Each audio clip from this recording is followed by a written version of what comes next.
Hello students, welcome back to AS Tutorials. Today we are going to continue our first chapter from history, that is the French Revolution. So students, अब तक इस chapter में हमने क्या क्या पढ़ा था वो एक बार रिवाइज करते हैं. ये चैप्टर हमारा स्टार्ट हुआ था with the incidents of 14 July 1789. Correct. यहाँ पे हमने देखा था दैट लोग जो है वो किंग के अगेंस्ट प्रोटेस्ट कर रहे थे. किंग ने अपनी आर्मी को सेंड किया था, लोगों ने अपना मिलिटिया फॉर्म किया, उन्होंने गवर्नमेंट बिल्डिंग्स पर अटैक किया था. करेक्ट. हमने ये सब देखा था. यहाँ पर we saw that on 14 July 1789 people were against the king. जो लोग थे वो किंग के अगेंस्ट थे. एंड इस डे के बाद धीरे धीरे करके इंसिडेंसेस होना शुरू हो गए. एंड फाइनली ये पूरे इंसिडेंट्स की जो सीरीज़ है उसे हम क्या कहते हैं, रिवोल्यूशन कहते हैं. दैट इज़ लोगों ने चेंजेस करना कब से स्टार्ट किया था, from 14 July 1789 the demanded changes. And धीरे धीरे करके वो किंग के अगेंस्ट गए. कंट्री के अंदर जो भी डिस्पोटिक पावर्स थे किंग के, उन पावर्स को ख़त्म किया. कंट्री में फ्रीडम, इक्वालिटी, ये सारी चीज़ें इस्टेब्लिश की. एंड वर्ल्ड के सामने दिस बिकेम द एग्जाम्पल कि अगर फ्रेंच में हो सकता है ये सब कुछ चीज़ें, फ्रांस में अगर ये सब चीज़ें हो सकती है तो even the world can do it. जो फ्रीडम, इक्वालिटी, ये सब के आइडियाज़ जो थे वो हमको कहाँ से मिले थे, from French revolution.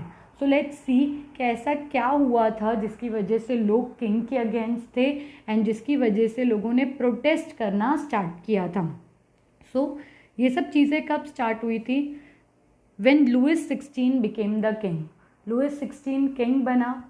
When he became the king उसने देखा कि कंट्री के पास ट्रेजर नहीं है, पैसे नहीं है, रिसोर्सेस नहीं है ना. किंगडम के पास पैसे कम हैं. पैसे की कमी के रीजंस क्या क्या थे, दैट फ्रांस कंटिन्यूसली वॉर में एंगेज था. देन उसके बाद पैलेस को मेंटेन करने का खर्चा ज़्यादा था. उसके बाद फ्रांस ने 13 अमेरिकन कॉलोनीज़ को हेल्प किया था इंडिपेंडेंस के लिए. प्लस फ्रांस ने बहुत लोन लिया हुआ था, तो इंटरेस्ट पेमेंट में बहुत पैसे चले जाते थे. And due to that reason Louis 16 that is king ने क्या डिसाइड किया, किंग ने डिसाइड किया कि उसको टैक्सेस बढ़ाने हैं. नाउ टैक्स बढ़ाना वॉज नॉट अ प्रॉब्लम, है ना. अगर टैक्स बढ़ता है, सब इक्वली पे करते हैं तो प्रॉब्लम नहीं होती. प्रॉब्लम कब आती है, जब सोसाइटी का एक सेक्शन टैक्स पे करता है एंड बाकी के लोगों को टैक्स नहीं भरना पड़ता, तब प्रॉब्लम अराइज होती है. एंड यही सेम प्रॉब्लम कहाँ पर थी, यही सेम प्रॉब्लम फ्रांस में थी. करेक्ट. फ्रांस में टोटल 3 एस्टेट्स थे. कितने एस्टेट्स थे, टोटल 3 एस्टेट्स थे. एंड ये 3 एस्टेट्स में फर्स्ट और सेकंड एस्टेट्स को टैक्स नहीं भरना पड़ता था. टैक्स भरने का पूरा रिस्पॉन्सिबिलिटी किसके ऊपर था, थर्ड एस्टेट के लोगों के ऊपर था. Correct. And that was the reason कि लोग किंग के अगेंस्ट चले गए थे. देन प्रॉब्लम्स कब ज़्यादा इंक्रीज हुई, जब फ्रांस को फूड शॉर्टेजेस फेस करना पड़ा. जब फ्रांस में ब्रेड का प्राइस, ब्रेड क्या है उनका स्टेपल फूड है, तो जब फ्रांस में ब्रेड का प्राइस इंक्रीज हुआ, जब लोगों को ब्रेड नहीं मिल रहा था, eight that time people went against the king. धीरे धीरे करके, अभी ये सब पूरा बैकग्राउंड रेडी हो रहा है. ओके. धीरे धीरे करके लोग जो है वो किंग के अगेंस्ट जाते जा रहे थे. जो कंट्री में एस्टेट का प्रिंसिपल चल रहा था, दैट फर्स्ट और सेकंड एस्टेट को टैक्स नहीं भरना है, ये सब चीज़ें जो कंट्री में चल रही थी, इसके अगेंस्ट जाने का लोगों ने डिसाइड किया. नाउ मिडिल क्लास ने इसमें सबसे इम्पॉर्टेंट रोल प्ले किया. मिडिल क्लास का क्या मानना था, दैट प्रिविलेजेस, बेनिफिट्स, एडवांटेजेस, ये सब चीज़ें किस बेसिस पर मिलने चाहिए, मैरिट बेसिस पर मिलने चाहिए. किस चीज़ पर मिलने चाहिए, मैरिट बेसिस पर. मतलब अगर आप लायक हो तो आपको सारे एडवांटेजेस मिलने चाहिए, लेकिन अगर आप लायक नहीं हो तो एडवांटेजेस आपको नहीं मिलने चाहिए. मतलब मिडिल क्लास के according privileges should be earned by birth, gift में नहीं मिलने चाहिए. कि अगर आप एक नोबल की फैमिली में बॉर्न हुए हो बस इसीलिए आपको टैक्स नहीं भरना, आप एक क्लर्जी की फैमिली में बॉर्न हुए हो तो आपको टैक्स नहीं भरना, ये नहीं होना चाहिए. मिडिल क्लास का बोलना क्या था, that people should earn it.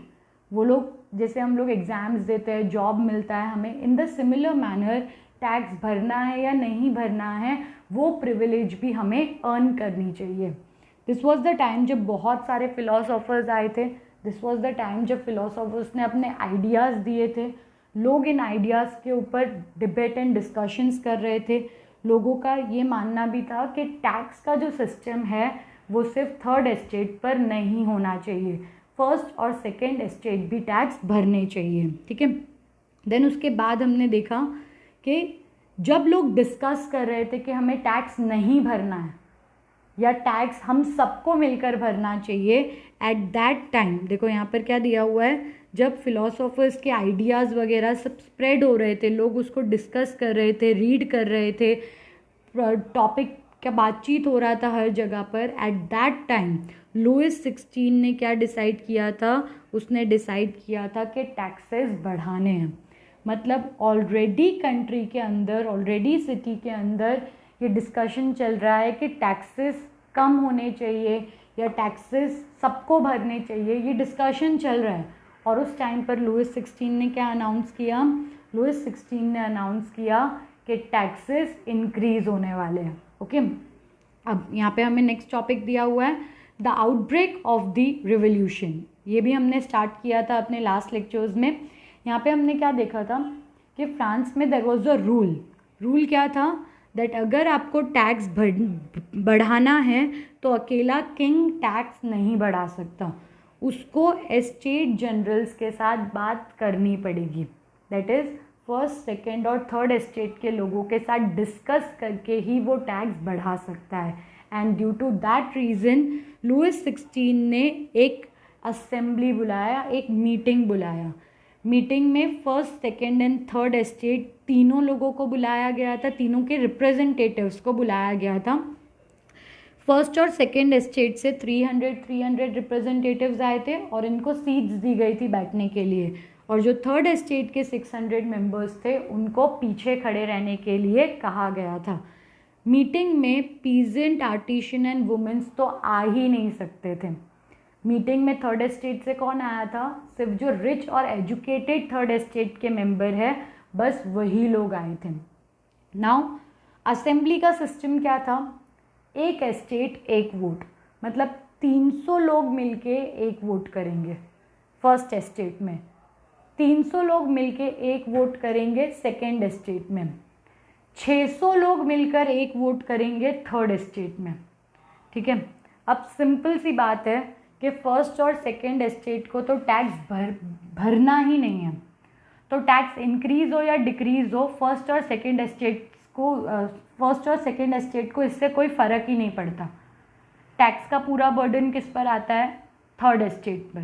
सो अगर फर्स्ट और सेकेंड एस्टेट ने फेवर कर दिया कि हाँ टैक्स बढ़ा दो, तो थर्ड एस्टेट के वोट का कोई वैल्यू ही नहीं रहेगा, है ना। 3 में से 2 लोग ने बोल दिया कि बढ़ा दो टैक्स, तो थर्ड वोट का कोई वैल्यू ही नहीं रहेगा। मतलब इन शॉर्ट क्या बताया यहाँ पे कि जो लोग टैक्स नहीं भरते वो लोग डिसाइड कर लेंगे कि टैक्स इंक्रीज होना चाहिए। तो ऐसा हमेशा से होता था। सो इस टाइम लोगों ने क्या डिमांड किया, इस बार लोगों ने डिमांड किया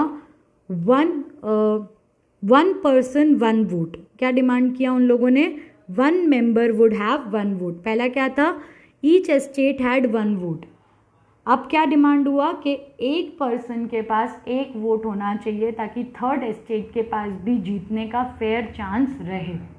लुइस 16 ने इस डिमांड को एक्सेप्ट करने से मना कर दिया, and due to that reason लोगों ने क्या डिसाइड किया कि वो असेंबली से बाहर निकल जाएंगे।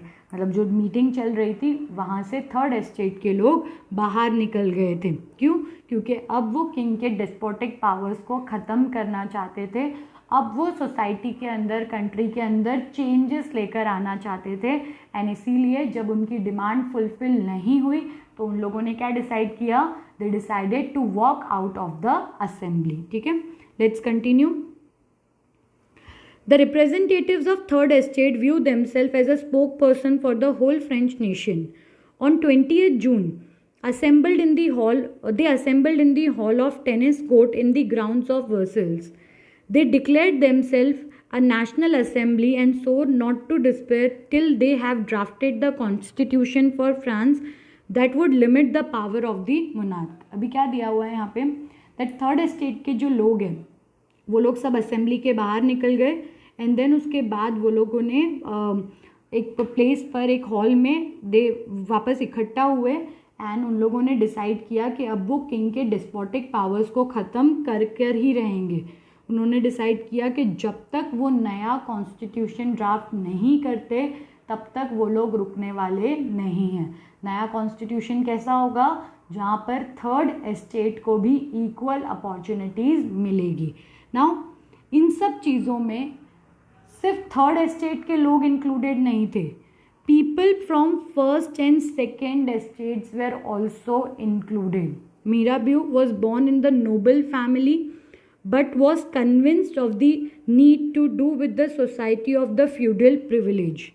He brought out a journal and delivered powerful speeches to the crowd assembled at Versailles. Now Mirabeau कौन था? He was the person from noble family और उसका मानना क्या था कि लोगों को प्रिविलेजेस खुद अर्न करने चाहिए, बाय बर्थ प्रिविलेजेस नहीं मिलने चाहिए. एंड उसने थर्ड एस्टेट के लोगों को एनकरेज किया था. मतलब इन शॉर्ट फर्स्ट और सेकेंड एस्टेट में सब लोग एक जैसे नहीं थे. कुछ लोग वहाँ पर भी थे जो चेंजेस चाहते थे, कुछ लोग वहाँ पर भी थे जो थर्ड एस्टेट के बेटरमेंट के बारे में सोच रहे थे. While the National Assembly was busy at Versailles drafting a constitution, the rest of France treated with turmoil. The severe winter had meant a bad harvest. The prices of bread rose. Often bakers exploited the situation and hoarded supplies. After spending hours in long queue at the bakery, crowds of angry women stormed into the shop. At the same time, the king ordered troops to move into Paris. On 14 July, the agitated crowd stormed and destroyed the Bastille. अब क्या हुआ है यहाँ पे कि जब national assembly third estate के हक के लिए लड़ रही थी, जब नेशनल असेंबली कॉन्स्टिट्यूशन ड्राफ्ट करने में बिजी थी, एट दैट टाइम फ्रांस के अंदर प्रॉब्लम्स बढ़ गए. विंटर की वजह से there was the bad harvest, मतलब क्रॉप्स प्रॉपर ग्रो नहीं हुए. क्रॉप्स बराबर ग्रो नहीं हुए तो ब्रेड का प्राइस बढ़ गया. ब्रेड का प्राइस बढ़ गया तो अब शॉपकीपर्स क्या करने लग गए, शॉपकीपर्स इस बात का फ़ायदा उठाने लग गए कि ब्रेड का प्राइस बढ़ चुका है और बढ़ाते हैं, आर्टिफिशियल शॉर्टेज क्रिएट करते हैं. लोगों को बोलते हैं कि ब्रेड है ही नहीं, या लोगों को बोलते हैं कि क्रॉप्स ही नहीं है. सो ये सब चीज़ें वहाँ पे बढ़ती जा रही थी. Getting like for long hours womens को लाइन में खड़े रहना पड़ता था एंड एट दी एंड उनको कुछ भी नहीं मिलता था, उनको ब्रेड नहीं मिलता था. उन्हें अपनी फैमिली को फीड करने के लिए ब्रेड चाहिए. घंटों तक लाइन में खड़े होने के बाद भी उनको ब्रेड नहीं मिलता था. And due to that reason कुछ वुमेन्स क्या करते थे, जब बहुत टाइम हो जाता था, they use to not get the bread, at that time they use to attack the shop. मतलब शॉप पर ही वो लोग अटैक करते थे अपना गुस्सा शो करने के लिए. दिस वॉज द टाइम जब ब्रेड के प्राइजेस बढ़ गए थे. People were suffering from food shortages and king ने क्या किया था, क्योंकि सिटी के अंदर सिचुएशंस जो है वो ख़राब होते जा रहे थे. हर जगह पर तोड़फोड़ हो रही है, हर जगह पर वुमेन शॉप्स पर अटैक कर रहे हैं, लंबी लंबी लाइनें लगी हुई है. यानी पूरा सिटी जो है वो पूरा व्हाट वी कैन से हर जगह पर लोग थे, हर जगह पर एंगर था, हर जगह पर प्रोटेस्ट हो रहा था. तो इन सब चीज़ों को कंट्रोल करने के लिए 14 जुलाई को किंग ने क्या किया, अपने ट्रूप सेंड किए, अपनी आर्मी. हमने पीछे पढ़ा था ना फर्स्ट पेज पर कि 14 जुलाई को किंग ने ट्रूप सेंड किए थे इन पेरिस. तो क्यों सेंड किए थे, बिकॉज पेरिस में सिचुएशंस आउट ऑफ कंट्रोल हो रहे थे एंड सिचुएशंस को कंट्रोल करने के लिए ट्रूप सेंड किए गए थे. लोग इतना ज़्यादा गुस्सा थे कि उन्होंने गवर्नमेंट बिल्डिंग्स पर, प्रिजन पर, हर जगह पर अटैक किया.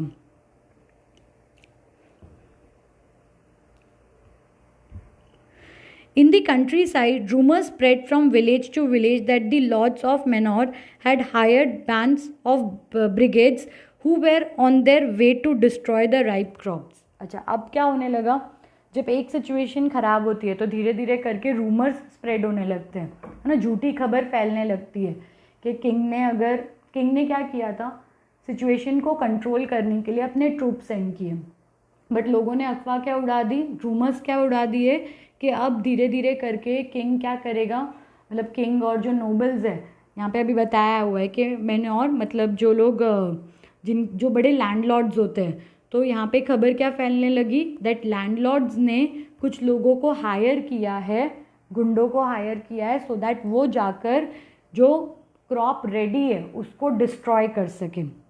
ठीक है, इसकी वजह से जो पीजेंट्स थे, जो फार्मर्स थे, वो बहुत ज़्यादा डर में आ गए, क्योंकि ऑलरेडी क्रॉप फेलियर है, ऑलरेडी ब्रेड के प्राइसेस बढ़ चुके हैं, और अगर रेडी क्रॉप को अभी ख़राब कर दिया तो आने वाले ईयर में उनके पास इनकम नहीं रहेगी।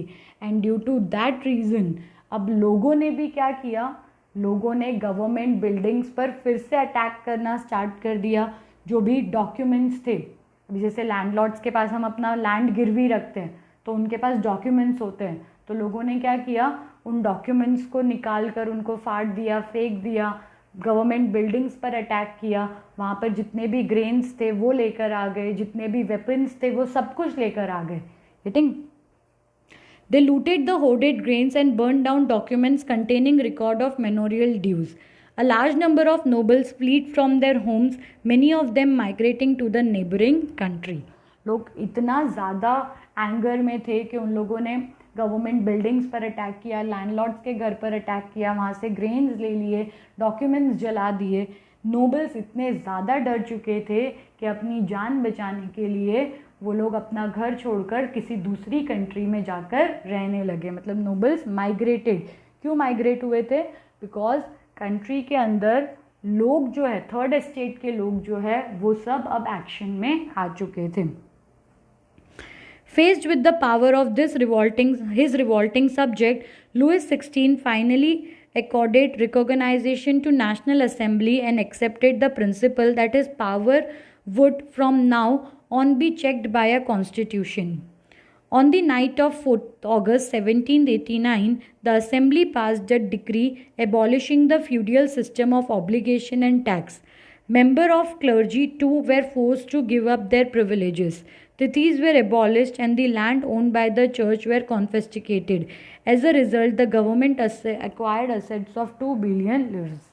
अभी क्या बताया हुआ है, कंट्री साइड पर, सिटी में, हर जगह पर लोग रिवॉल्ट कर रहे थे, हर जगह पर लोग किंग के अगेंस्ट थे। एंड किंग ने क्या अंडरस्टैंड किया यहाँ पे कि नाउ अगर किंग ने उन लोगों की डिमांड फुलफिल नहीं की तो लोग और ज़्यादा एंगर में आएंगे, इसलिए किंग ने डिसाइड किया कि नेशनल असेंबली की जो भी डिमांड्स है उनको वो फुलफिल करेगा।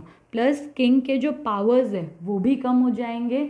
नेक्स्टली जो प्रिविलेजेस टैक्स ना भरने का क्लर्जीज को और नोबल्स को मिल रहा था वो प्रिविलेज भी एंड होगा। दैट इज़ अब सोसाइटी में जितने भी लोग हैं वो सब टैक्स भरेंगे।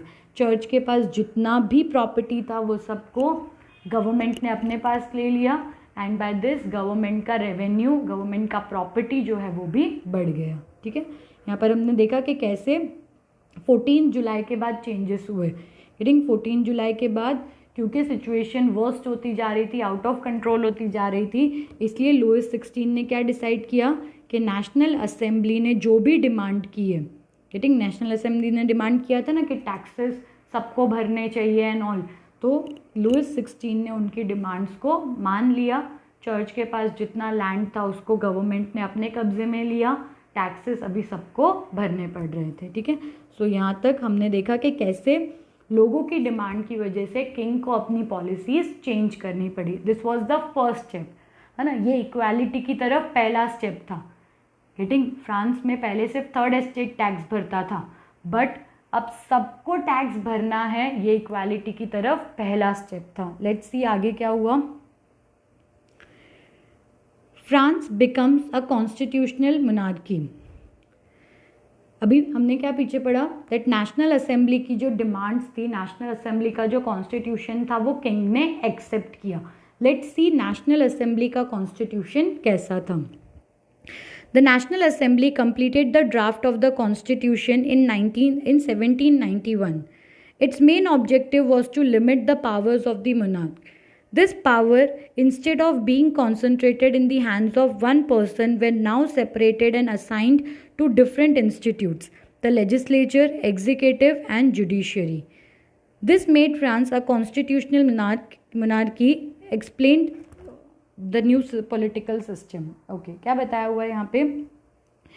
नेशनल असेंबली ने एक नया कॉन्स्टिट्यूशन बनाया था एंड इस कॉन्स्टिट्यूशन के अकॉर्डिंग किंग के पावर्स को कंट्रोल किया गया था. किंग के पावर्स मतलब पहले सारे पावर्स किसके पास होते थे? किंग के पास होते थे. बट नेशनल असेंबली ने 3 डिफरेंट इंस्टीट्यूट्स बनाए और इन 3 इंस्टीट्यूट्स के बीच में पावर्स को डिवाइड किया. पहले लॉ मेकिंग का काम, लॉ को एग्जीक्यूट करने का काम और जजमेंट देने का काम सब कौन करता था? किंग करता था. बट बाद में लॉ बनाने का काम लेजिस्लेचर को दिया गया, उसको एग्जीक्यूट और मेंटेन करने का काम एग्जीक्यूटिव को दिया गया, और अगर कोई लॉ फॉलो नहीं करता है तो उसके अगेंस्ट जजमेंट का काम किसको दिया गया? जुडिशरी को. तो यहाँ पे हमें पूरा बताया हुआ है कि पहले पावर्स सिर्फ किंग के पास थे, इन सब के पास कोई पावर नहीं था, बट बाद में पावर्स को डिवाइड किया गया. ध्यान देना यहाँ पे. कंट्री को एक्टिव एंड पैसिव सिटीजन्स में डिवाइड किया गया. पहला क्या दिया है? एक्टिव और पैसिव सिटीजन्स में डिवाइड किया. एक्टिव सिटीजन्स जो है वो अपना वोटिंग राइट यूज़ करके इलेक्टर्स को वोट देते हैं. दैट इज़ 4 मिलियन लोगों में से, टोटल 28 मिलियन है, ठीक है, 28 मिलियन लोगों में से 4 मिलियन लोग एक्टिव सिटीज़न हैं. अभी ये एक्टिव पैसिव क्या है वो हम नीचे पढ़ेंगे. अभी फ़िलहाल के लिए क्या देखना है हमें कि 28 मिलियन लोगों में से, कितने लोगों में से? 28 मिलियन लोगों में से 4 मिलियन लोग जो थे वो एक्टिव सिटीजन्स थे. ये 4 मिलियन लोग मिलके 50,000 इलेक्टर्स को अपॉइंट करते हैं, या हम कह सकते हैं इलेक्ट करते हैं. ठीक है, ये 50,000 इलेक्टर्स मिलकर 745 मेंबर्स को इलेक्ट करते हैं, जो मेंबर किसका पार्ट बनते हैं? नेशनल असेंबली, मतलब लेजिस्लेचर. दैट इज ये 28 में से ये 4 मिलियन लोग वोट करते हैं 50,000 को. ये 50,000 में से 745 मेंबर्स कंट्री के लिए लॉ फॉर्म करने का काम करते हैं. क्या बनाते हैं? ये लोग कंट्री के लिए लॉज बनाते हैं. कौन? ये 745 मेंबर्स. ये 745 मेंबर्स कौन से हैं? ये एक्टिव सिटीजन के लोग हैं, है ना. अच्छा, अब जज जो है वो भी कहाँ से मिलता है? ये 4 मिलियन लोगों में से जज होता है. मतलब जुडिशरी भी कहाँ से होती है? ये 4 मिलियन लोगों में से होती है. ठीक है, अब देखते हैं कि कैसे ये कंट्रोल होता है. ओके, ये 4 मिलियन लोगों ने 50,000 को इलेक्ट किया, 50,000 ने 745 को इलेक्ट किया. ये 745 लोग किंग को कंट्रोल करते हैं और साथ साथ में किंग के जो मिनिस्टर्स हैं उनको भी कंट्रोल करते हैं. ये 745 मेंबर्स लॉ तो बनाते ही हैं, बट लॉ बनाने के साथ साथ किंग के पावर्स को भी कंट्रोल करते हैं और साथ साथ में जो मिनिस्टर्स हैं उनके पावर्स को भी कंट्रोल करते हैं, ताकि किंग अपने पावर्स का मिसयूज़ नहीं करे. ठीक है, ये लोग लॉज फॉर्म करते हैं कंट्री के बेटरमेंट के लिए. अच्छा, पर किंग के पास वेटो पावर है. वेटो पावर का मतलब क्या होता है? Right to reject. मतलब किंग के पास इतना पावर था कि नेशनल असेंबली ने अगर कोई लॉ बनाया है तो किंग उस लॉ को रिजेक्ट कर सकता है. मतलब इन शॉर्ट अभी भी पावर्स किसके पास थे? किंग के पास. कंप्लीट पावर्स नहीं थे, बट किंग के पास अभी भी पावर्स थे. सब कुछ डिवाइड हो गया था, लेकिन नया लॉ बनाने का पावर अभी भी किसके पास था? किंग के पास. मतलब 2 लॉ लेजिस्लेचर बना रहा है, लेकिन किंग अपने वेटो पावर का यूज़ करके उस लॉ को रिजेक्ट कर सकता है. ठीक है, लेट्स स्टडी कि एक्टिव और पैसिव सिटीजन्स क्या होते हैं. The Constitution of 1791 vested the power to make law in the National Assembly, which was indirectly elected by the citizens. That is citizens voted for a group of electors who in turn choose the national assembly. क्या दिया हुआ है यहाँ पे कि legislature that is law making का काम कौन कर रहा था, इनडायरेक्टली सिटीजन्स कर रहे थे। सिटीजन्स कैसे करते थे, टोटल सिटीजन्स में से एक्टिव सिटीजन्स इलेक्टर्स को वोट करते हैं, इलेक्टर्स नेशनल असेंबली को वोट करते हैं और नेशनल असेंबली लॉ बनाती है। मतलब इन शॉर्ट लॉ मेकिंग का काम किसके हाथ में आ गया था, सिटीजन्स के हाथ में आ गया था। Not all the citizens however had the right to vote. अभी सब सिटीजन्स के पास, जैसे मैंने आपको बताया कि सिर्फ एक्टिव सिटीजन्स वोट कर सकते हैं, पैसिव सिटीजन्स को वोट करना अलाउड नहीं था। यहाँ पे क्या बोला है कि हाउएवर सबको वोट करने का राइट नहीं मिला, वोट करने का राइट सिर्फ किसको मिला, एक्टिव सिटीजन्स को। ओनली दी मेन, अभी बताया कि एक्टिव सिटीजन्स कौन है, only the men above the age of 25 years who paid tax equal to at least 3 days of laborers' wages were given the status of active citizen. That is, they were entitled to vote. 25 years के as के ऊपर जो main हैं जो tax भरते हैं, बस उनको वोट करने का राइट था, मतलब वो एक्टिव सिटीजन्स थे। 25 के नीचे के मेन, जो मेन टैक्स नहीं भरते वो, और सारे वुमेन्स, इनमें से किसी को भी वोट करने का राइट नहीं मिला था। द रिमेनिंग मेन, रिमेनिंग में कौन आ गया, लेस देन 25 years वाले मेन, देन उसके बाद मेन जो टैक्स नहीं भरते, ठीक है। And all the women were classified as the passive citizen. To qualify as the elector then as the member of assembly a man had to belong to the highest bracket of tax payer. क्या बताया, active citizen बनने के लिए भी आपको tax ज़्यादा भरना पड़ेगा, जितना ज़्यादा आप टैक्स भरते हो उतने ज़्यादा चांसेस है आपके एक्टिव सिटीज़न बनने के, ठीक है। अगर आपको इलेक्टर बनना है तो सेम चीज़, अगर आप ज़्यादा टैक्स भरते हो तो आप इलेक्टर भी बन सकते हो, और अगर आपको नेशनल असेंबली का मेंबर बनना है तो आपको और भी ज़्यादा टैक्स भरना पड़ेगा।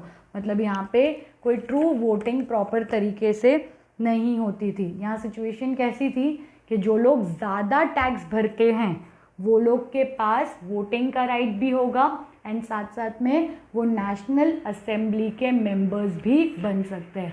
मतलब अगेन क्या हो गया यहाँ पे कि पैसे वाले हैं तो they can become the part of the national assembly, they can vote, but अगर पैसे वाले नहीं हैं तो वोट करने का राइट नहीं मिलेगा। प्लस वुमेन को तो वोट करने का यहाँ पे राइट था ही नहीं, ठीक है। सो मतलब वी कैन से कि दो चेंजेस हुए, दो किंग के पावर को लिमिट किया गया, लेकिन अभी भी पावर्स रिच लोगों के हाथ में थे, पुअर एंड वुमेन के हाथ में पावर्स नहीं थे।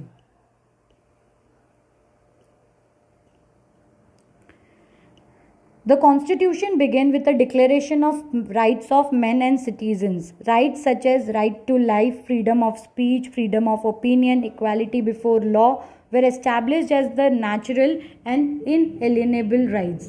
That is, they belong to each human being by birth and could not be taken away.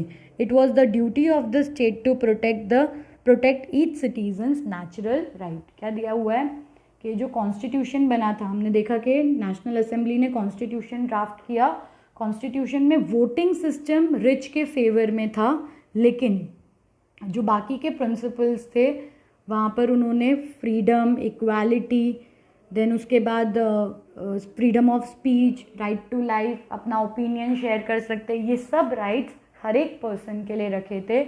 In rights को नेचुरल राइट्स कहा गया था, and it was the responsibility of the country कि इन राइट्स को प्रोटेक्ट किया जाए। मतलब इन शॉर्ट हम कह सकते हैं कि नेशनल असेंबली ने जो ड्राफ्ट किया था उसके बाद फ्रेंच सोसाइटी के अंदर चेंजेस आए। पहले लुइस 16 के टाइम पे right to life, right to freedom, equality कुछ भी नहीं था, बट नेशनल असेंबली के प्रोटेस्ट के बाद नेशनल असेंबली ने जो इतना एक्टिवली वर्क किया, इन सब चीज़ों के बाद, लोगों के प्रोटेस्ट के बाद में फ्रांस में एटलीस्ट बेसिक राइट्स को इम्पोर्टेंस देना स्टार्ट किया था, ठीक है। यहाँ पे हमारा सेकेंड टॉपिक ख़त्म होता है। हमारा अगला टॉपिक है कि कैसे, अभी तक आपने देखा कि अभी भी पावर किसके पास थे, किंग के पास थे, डायरेक्ट इनडायरेक्ट पावर्स किसके पास थे, किंग के पास थे। अब हम अगले टॉपिक में देखेंगे कि कैसे किंग के पावर्स को कम्प्लीटली हटा दिया गया था, मतलब इन शॉर्ट लुइस 16 को कैसे कम्प्लीटली हटा दिया गया था और फ्रांस में कैसे डेमोक्रेसी, हम कह सकते हैं कि फ्रांस में कैसे डेमोक्रेसी सेटअप हुई थी, वो हम अपने नेक्स्ट लेक्चर में देखेंगे। Thank you student.